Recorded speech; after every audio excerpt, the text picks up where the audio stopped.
திரு விஜய் அவர்களுக்கு, சகோதரர் விஜய் அவர்களுக்கு ஒரே ஒரு கோரிக்கை, ஊழலை, தமிழகத்தின் ஊழலை எடுத்து பேசுங்கள்.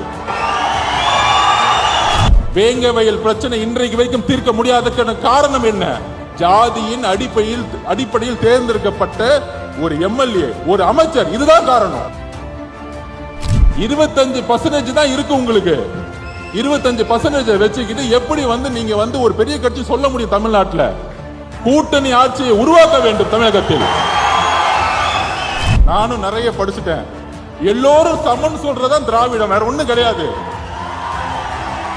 தமிழக மக்கள் புதிய அரசியலை உருவாக்க முடிவெடுத்து விட்டார்கள். இதுக்கு தான் இந்த மேடையை உருவாக்கணும். இந்த மேடையை அதற்கு தான் உருவாக்கினோம். இணைந்து பயணிக்கணும். அப்படி இணைந்து பயணிச்சாதான் தமிழகத்தில் புது